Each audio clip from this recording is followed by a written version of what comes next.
ভাবলো কিভাবে, মানুষের জানমাল এত হুমকিটা পড়লো কিভাবে? অবশ্যই এটার পেছনে দুইটা কারণে যে কোনো একটা অবশ্যই আছে। এক নম্বরে, এতদিন যারা 2 নম্বর ইনকাম করতো সহজ তরিকায়, এখন ওই তরিকা বন্ধ হওয়া যাওয়ার কারণে ভিন্ন পথ ধরেছে। পাশাপাশি এইভাবে যদি চালানোর সুযোগ সুবিধার ব্যবস্থা করে, ওই দেশে যদি এত ডাকাতি হয়, তাদের চাকরি করার কি দরকার আছে?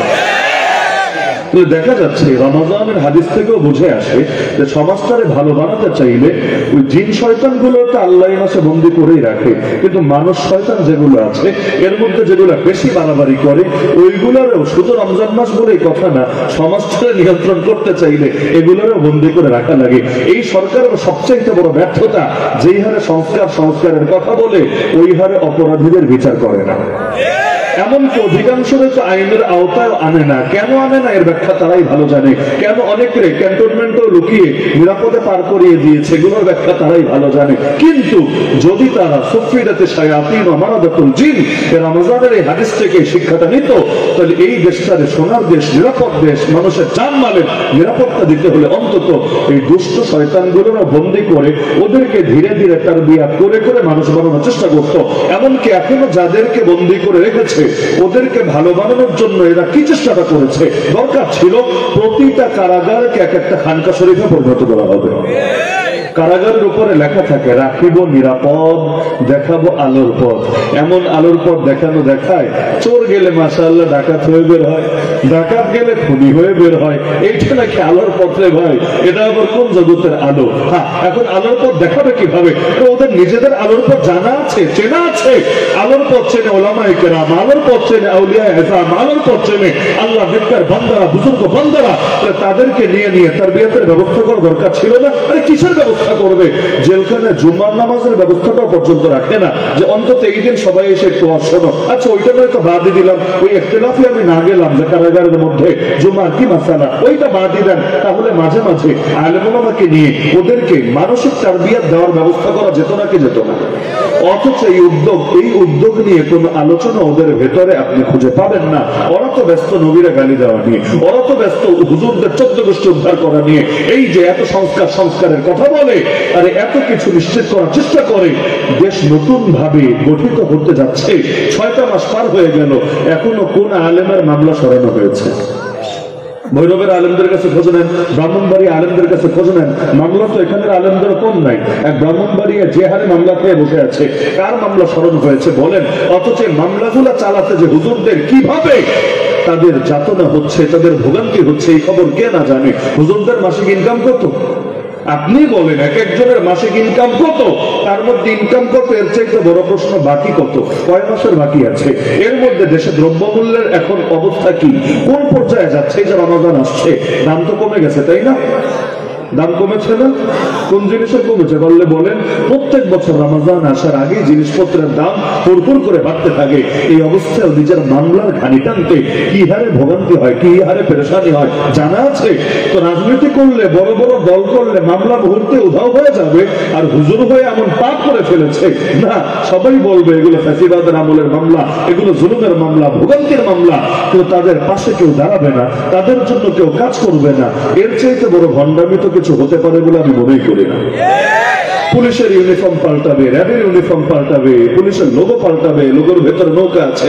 আরে কি হবে কাপড় পাল্টিয়ে যদি দিল না পাল্টানো যায়? আলেম ওলামার সোহবত দেওয়ার মাধ্যমে, তাদের মাধ্যমে, এদেরকে আত্মিক এবং নৈতিক প্রশিক্ষণ দেওয়ার মাধ্যমে। আল্লাহ জাতে পাকের কসম করে বলি, দিলে যদি খোদার ভয় না ঢুকানো যায়, দিলে যদি খোদার ভয় না ঢুকানো যায়, আরে কোনো আইন, কোনো কানুন, কোনো মামলা দিয়ে দেশ কখনোই পরিবর্তন করা যায়? আগে তো দিল তৈরি হতে হবে। দিলে যদি খোদার ভয় থাকে, মানুষ আড়ালে গিয়েও নিজেকে নিরাপদ রাখবে গুনাহ থেকে। আর দিলে যদি খোদার ভয় না থাকে, ক্যামেরার সামনে পাপ ঠিকই করবে না, ক্যামেরার আড়ালে গেলে এমন এমন কাজ করবে যেটা মুখ দিয়ে প্রকাশ করা সম্ভব না। তাহলে আত্মারে গড়তে হবে, রূহকে খোরাক দিতে হবে।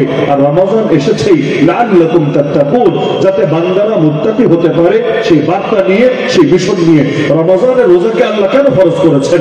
1 নম্বর কারণে বলেছেন, ঈমান তো তোমাদের ভেতরে আছেই। ইয়া আইয়ুহাল্লাযীনা আমানু কুতিবা আলাইকুমুস সিয়াম, হে ঈমানদাররা, মানে ঈমান তো অর্জন করেছো, এখন তাকওয়াটা অর্জন করবে, লাআল্লাকুম তাত্তাকুন। তাহলে যার ঈমানও আছে, যার তাকওয়াও আছে, কোরআনের ভাষায় তারে আল্লাহর বন্ধু বলে।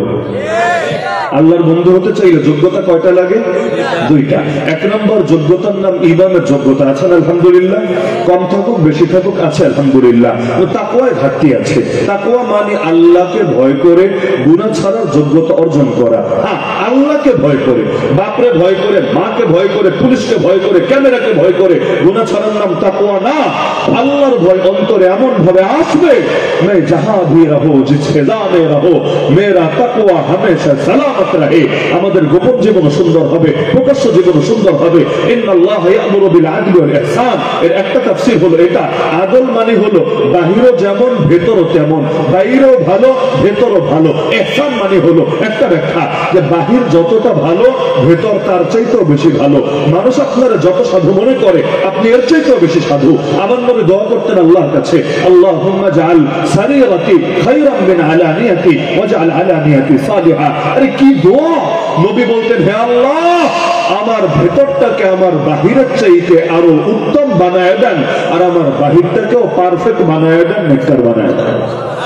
তাহলে বাহিরে তো নেককার বানাবেন, সালেহ বানাবেন, উপযুক্ত বানাবেন, পারফেক্ট বানাবেন, কিন্তু বাহির যতটা সুন্দর ভেতরে এর চাইতে আরো বেশি সুন্দর করে দেন। তো হওয়া দরকার এটা, ঈমান তো আছে, তাকেও হাসিল করতে হবে এই মাসে। তার মানে রমজানের সবচাইতে বড় কাজ রূহকে খাবার দিতে হবে। দেহকে তো খাবার দেই, খাবার দেন না? খাবার যদি না দেন কয়দিন চলতে পারবেন? একদিন, দুদিন, 3 দিন, এরপর কি হবে? বিছানায় পড়ে যাবেন। দেহকে খাবার না দিলে দেহ যেমন চলার উপযোগী থাকে না, রূহকেও খাবার না দিলে রূহ হেদায়েতের উপর বেশি চলতে পারে না। আর দুনিয়াতে সিরাতে মুস্তাকিমের উপর যে চলবে না, আগামীকাল আগামী দিন হাসরের ময়দানে পুল সিরাতের উপরও সে চলতে পারবে না। সিরাতে মুস্তাকিমের উপর যে চলবে পুল সিরাতের উপর দিয়ে সে চলতে পারবে। সিরাতে মুস্তাকিমের উপর যে গতিতে চলবে পুল সিরাতের উপর সে গতিতে চলতে পারবে। সিরাতে মুস্তাকিমের চলার ক্ষেত্রে যার কোয়ালিটি যেমন হবে, পুল সিরাত অতিক্রম করার ক্ষেত্রেও তার কোয়ালিটি তেমন হবে। কারণ পুল সিরাত কেউ নিজস্ব শক্তিতে অতিক্রম করতে পারবে না। ইয়াউমা ইয়াসআ নূরুহুম বাইনা আইদিহিম ওয়া বিআইমানিহিম।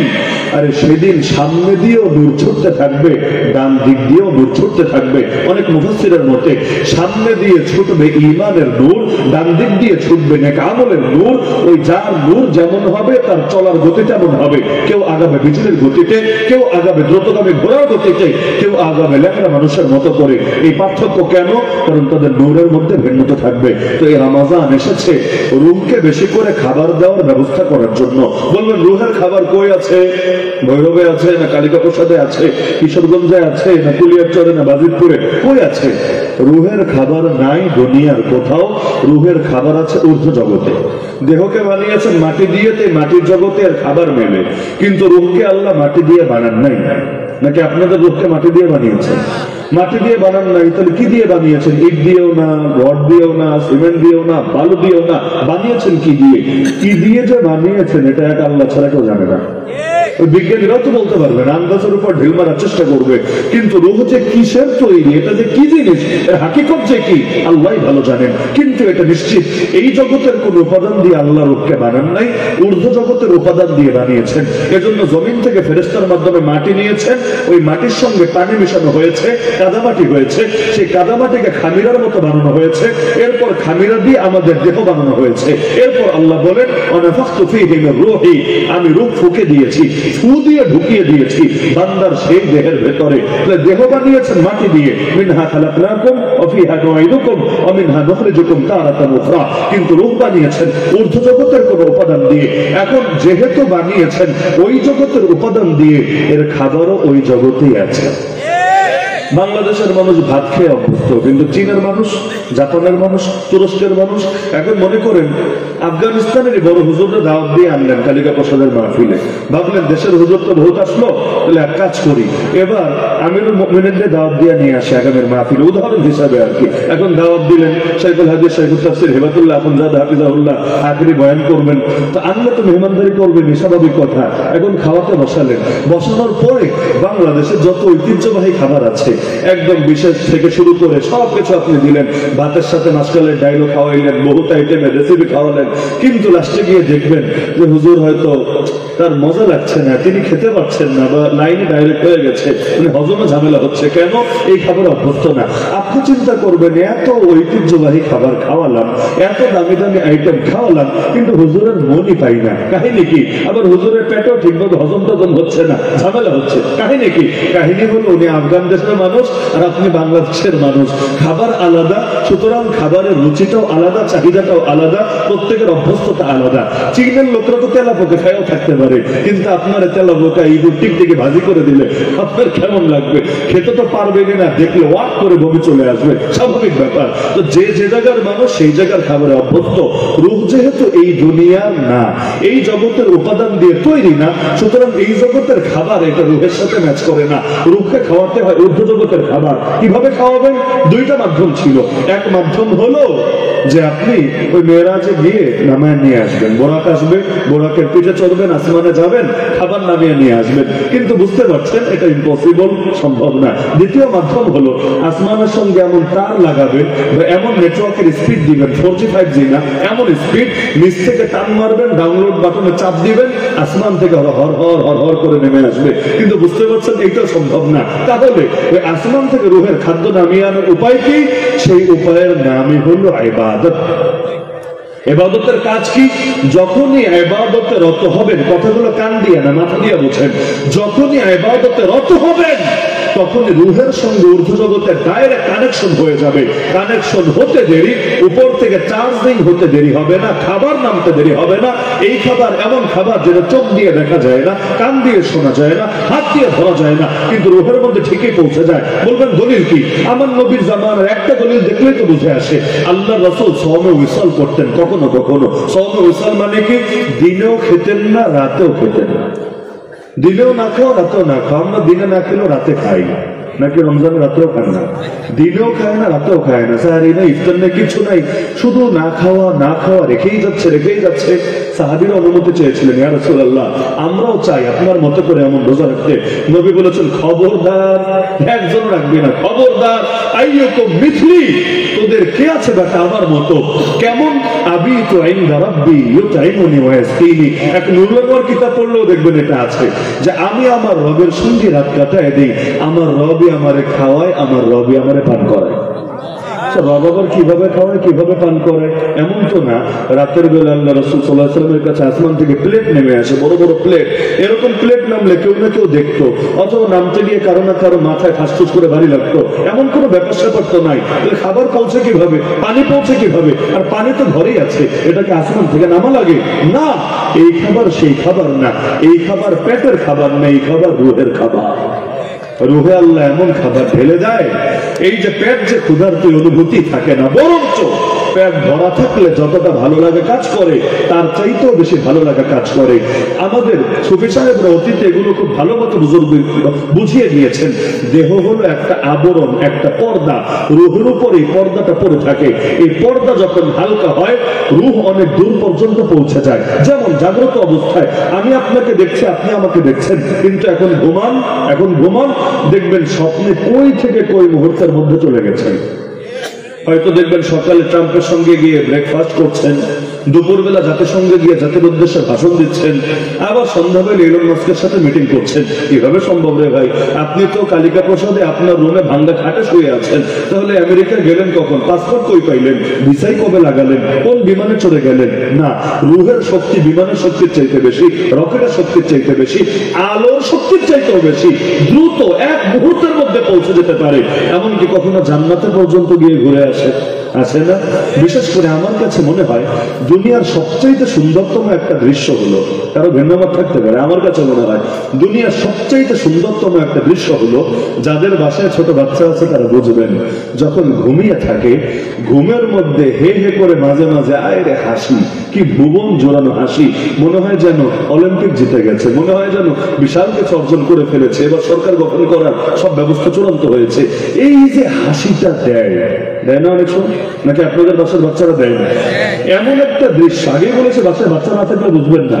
আমার কাছে মনে হয় যে এই হাসি কোটি টাকা দিয়েও কেনা সম্ভব না। হাসে কেন? বিভিন্ন কারণে থাকে।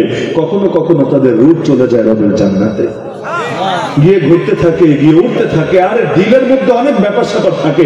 হাসান বসরি রহমতুল্লাহ আলাইহি, নাম শুনেছেন সবাই? তাকে এক লোক এসে জিজ্ঞেস করলো, হুজুর আমি যখনই নামাজে দাঁড়াই, নামাজ শুরু করার আগ পর্যন্ত মনটা স্থির থাকে, কোথাও ছোটাছুটি করে না।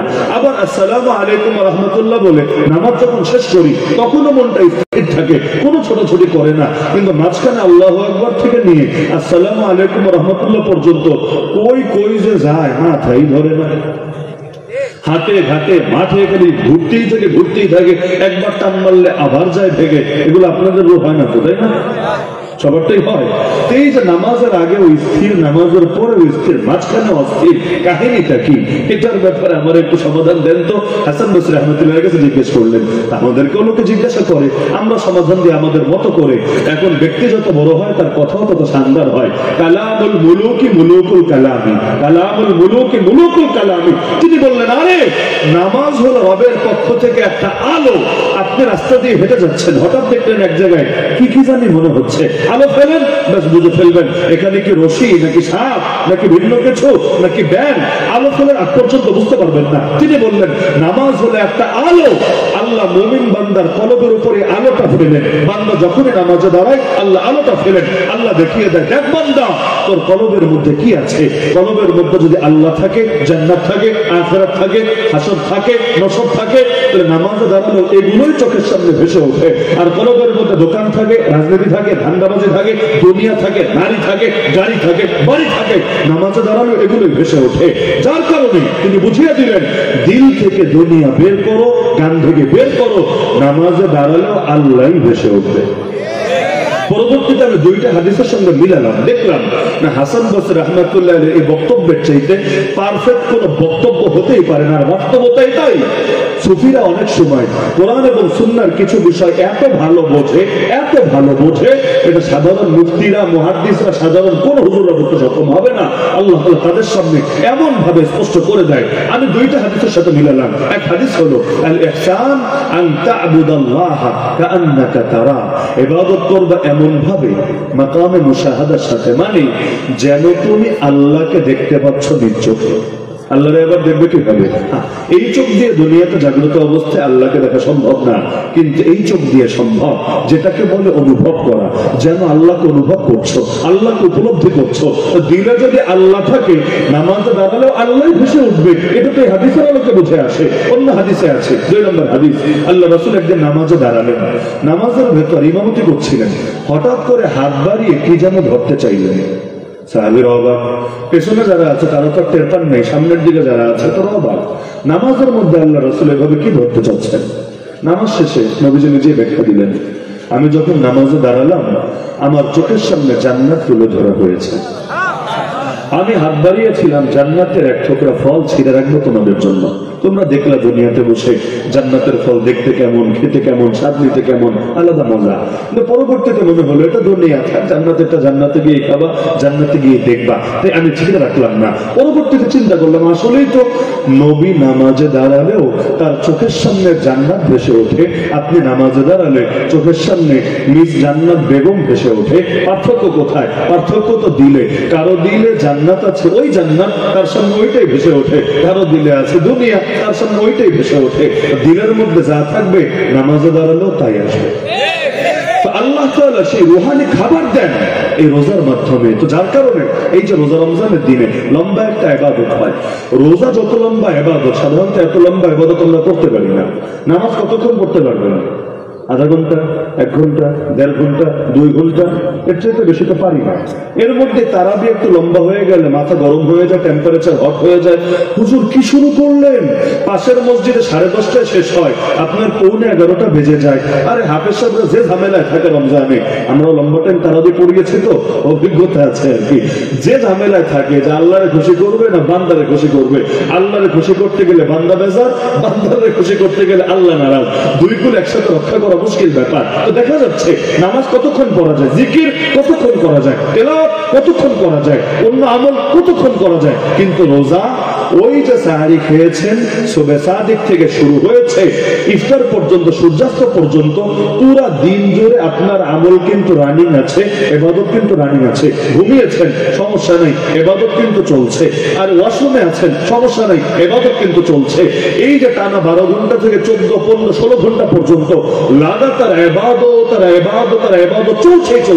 এমনকি মাঝখানে যদি ভুলে খাওয়া পেলাম সমস্যা নেই, খাওয়া হয়েছে, ইবাদতের ইবাদত হয়ে গেছে। আর যদি ভুলে হয়, অনিচ্ছায় না, অনিচ্ছায় খাওয়া ভিন্ন জিনিস, ভুলে খাওয়া ভিন্ন জিনিস। বলবেন অনিচ্ছায় খাওয়া মানে কি? অনিচ্ছায় খেলে রোজা ভেঙে যাবে। যেমন কুলি করছিলেন উযুতে অথবা গোসলে, আবার অনেকে রমজান মাসে গড়গড়া শুরু করে, সারা বছর গড়গড় করে কুলি করে, আর রমজান পুকুরে নেমে অথবা গিয়ে গড়গড় শুরু করে। গড়গড় করতে করতে মাঝখানে ভেতরে গড়গড় হয়ে যায়, পানি কিছু চলে যায়, এরকম হলে রোজা ভেঙে যাবে। অনিচ্ছায় যদি কারো ভেতরে খাবার ঢোকে, পানি ঢোকে, যেমন কুলি করছিল ভেতরে চলে গেছে, ব্রাশ করছিল, রোজা রেখে তো টুথপেস্ট ব্রাশ ব্যবহার করা উচিত না, এটা আগে করেন পরে করেন, মাঝখানে মেথড ব্যবহার করেন, এটা উচিত না। তাও আপনি পণ্ডিতি করে ব্যবহার করলেন, অল্প একটু ঢুকে গেল, রোজা আছে না গেছে? রোজা গেছে। কিন্তু আপনি ভুলে, মানে আপনি যে রোজাদার এটা ভুলে গিয়ে একেবারে কাচ্চি বিরিয়ানি খেয়ে পেট ভরে গলা পর্যন্ত লোড দিয়ে ঢেকুর দিতে দিতে মনে আসছে কিরে আমি না রোজা, কোনো সমস্যা নেই, আল্লাহ মাফ করে দিয়েছেন, রোজাও হয়েছে, খাবারও হয়েছে, এটা আল্লাহর বিশেষ রিজিক আপনার জন্য আল্লাহ আলাদা করে বরাদ্দ রেখেছে।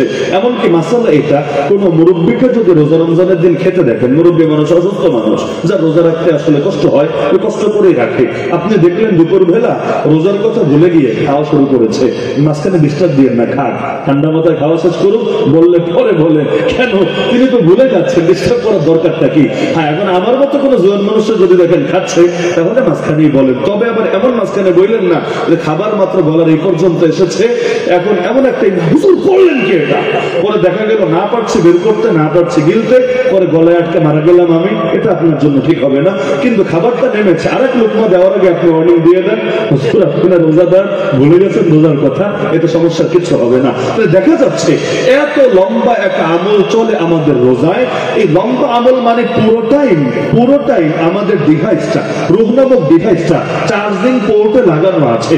যখন চার্জিং অবস্থায় লাগানো আছে, আর মোবাইল যদি চার্জে লাগায় টিপতেও থাকেন, দেখবেন 100ই আছে, 100 থেকে নামে না। তো রূহটা যখন চার্জিং এ লাগানো আছে, যার কারণে আলহামদুলিল্লাহ যতক্ষণ রোজা চলবে রূহের মধ্যে শক্তি মোটেও কমবে না, ধীরে ধীরে চার্জ হবে আর হবে।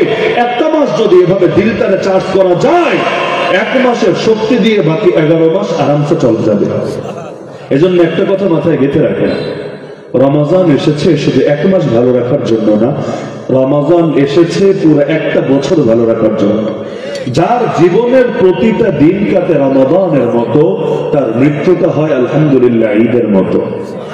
এজন্য কেউ মারা যাওয়ার পরও চেহারাটা দেখলে খালি দেখতেই মনে চায়। গায়ের রং কালো হতে পারে, কিন্তু চেহারার মধ্যে আলাদা নূর ফুটে ওঠে, আলাদা নূরানি হাসি লেগে থাকে। অপরদিকে কেউ মারা যাওয়ার পরে এত ভয়ঙ্কর, এত বিভৎস চেহারা হয়ে যায়, ফ্যামিলির লোকেরা পর্যন্ত কাউকে দেখাতে সংকোচ করে, কাউকে ছবিও তুলতে দেয় না। কেন? যে এটা মানে পাবলিক দেখে ফেললে মানুষ সব যাবে। এই পার্থক্য কেন? বড় একটা কারণ এটা, কেউ মৃত্যুকে এনজয় করেছে, পরম যতনে মহব্বতে নিজের বুকে আলিঙ্গন করে নিয়েছে। হাদিসের মধ্যে আছে, মুমিন বান্দার সামনে যখন মালাকুল মউত আসে, তাকে জান্নাতের সুসংবাদ দেওয়া হয়, ফাওয়াদ্দা লাউ খারাজাত ইয়ানি নাফসা, সে তখন কামনা করতে থাকে তার রূহটা যদি নিজেই বের হয়ে আসতো, মানে ফেরেশতা ধীরে ধীরে বের করবে, আরে এত দেরি করার টাইম কই, রূহ যদি নিজেই বের হয়ে আসতো আর জলদি রবের জান্নাতে চলে যেত, কতই না ভালো হতো। অপরদিকে কাফেরের কাছে যখন আসে, ফাতুফাররাকু রূহুহু ফি জাসাদিহি, তার রূহ তার গোটা শরীরের মধ্যে ছড়িয়ে যায়, ফেরেশতা পিটিয়ে তাকে বের করে, ওই সাজাই ফুটে ওঠে তার চেহারার ভেতরে। আল্লাহ মাফ করুন আমাদের সবাইকে নিকৃষ্ট পরিণতি থেকে। রমাজান এসেছে আমাদের রূহের খাদ্য দিতে, রূহকে শক্তিশালী করতে। কারণ শারীরিক স্বাস্থ্যের যত্ন নিলেই হয় না, মানসিক স্বাস্থ্যের যত্ন নেওয়া লাগে। চিকিৎসা বিজ্ঞান এগুলো বলে। একইভাবে আমরাও বলবো, শুধু দেহকে খাবার দিলেই হয় না, রূহকেও খাবার দেওয়া লাগে। না হলে আগামী দিনে আমার সামনে যে পরিণতি আসতে যাচ্ছে, ওই পরিণতিতে আমি মুক্তি পাবো কিভাবে? আরে মূল কথা হলো আল্লাহর সাথে বন্ধুত্ব করার মাস রোজা, রমজানের মাস। কেন? কারণ যার ঈমান আছে, তাকওয়া আছে, সে আল্লাহর বন্ধু। আল্লাহ জানিয়েছেন তার কোরআনে, আলা আন্না আউলিয়া আল্লাহ লা খাউফুন আলাইহিম ওয়া লা হুম ইয়াহজানুন আল্লাযীনা আমানু ওয়া কানু ইয়াত্তাকুন। কারণ আল্লাহর সাথে বন্ধুত্ব যদি না হয়, মরার সময় মুখ দিয়ে কালেমা কে বের করবে? আল্লাহর সাথে বন্ধুত্ব যদি না হয়, আমার কবরটাকে কে প্রশস্ত আলোকিত করে দেবে? আল্লাহর সাথে বন্ধুত্ব যদি নাই হয়, হাসরের ময়দানে আমার ডান হাতে আমলনামা কে এনে দেবে? আল্লাহর সাথে বন্ধুত্ব যদি নাই হয়, মিজানে নেকের পাল্লা কে ভারী করে দেবে? আল্লাহর সাথে বন্ধুত্ব যদি নাই হয়, আরশে আজিমের নিচে ছায়ার ব্যবস্থা কে করে দেবে? আল্লাহর সাথে বন্ধুত্ব যদি নাই হয়, আমার পুলসিরাত পার করিয়া জান্নাত পর্যন্ত কে পৌঁছাবে? সুতরাং আল্লাহর সাথে বন্ধুত্ব লাগবেই লাগবে। আর আল্লাহ বন্ধু না হলে দুনিয়ার বন্ধুরাও দাঁড়াবে না হাসরের ময়দানে পাশে, এমনকি বাবা মা পর্যন্ত পালাতে শুরু করবে। সুতরাং এই রোজা রমজান আমাদের জন্য হোক আল্লাহর সাথে বন্ধুত্ব করার মাস। মনে থাকবে তো ইনশাআল্লাহ। এখন কিভাবে কাজে লাগালে রমজান থেকে বেশি ফায়দা নেওয়া যায়, এখন থেকে ফিকির শুরু করে দেন। কারণ রোজায় সিয়াম, কিয়াম, তারাবি থেকে সব শুরু করে, কিয়াম রমজান মানে তারাবি, দিনের বেলা রোজা রাখবো, রাতের বেলা তারাবি পড়বো, শেষ দশকে লাইলাতুল কদর খুঁজবো, আর খোঁজার জন্য সবচাইতে পারফেক্ট হলে ইতিকাফ করব। আবার এই মাসে মানুষকে ইফতার করাবো ব্যাপকভাবে, ইফতার করালে তাদের রোজার সবও আমি পেয়ে যাব। আর যতভাবে বেশি থেকে বেশি কাজে লাগানো যায় সেই প্রচেষ্টা আমরা এখন থেকে করতে থাকবো। পাশাপাশি রমজান মাস খালি রোজার মাসই না, রমজান মাস তো বদর যুদ্ধের মাস, তাই না? আল্লাহ রাসূল বদর যুদ্ধ করেছিলেন তো রমজান মাসেই। সেই 17 রমজান ঐতিহাসিক বদর দিবস, যেটাকে ইয়াউমুল ফুরকান বলা হয়েছে কোরআনের ভাষায়, হক এবং বাতিলের মধ্যে পার্থক্যকারী দিবস। এমনকি সেই বদরের ময়দানেও আবু জাহাল মরেছে, জানেন তো সবাই। আবু জাহালকে মেরেছিল কে? ছোট দুইটা বাচ্চা, এটাও সবাই জানেন। এমনকি আমার ধারণা আর কেউ জানুক না জানুক, আপনারা এইটা জবাবও দিতে পারবেন, ওই বাচ্চা দুইটার নাম কি? মাশাআল্লাহ মাশাআল্লাহ, অধিকাংশই বলে দিচ্ছে মুআয, মুআওয়াজ। এই যে দুইটা বাচ্চা আবু জাহলকে জাহান্নামে পৌঁছানোর ব্যবস্থা করেছিল, কিন্তু কেন?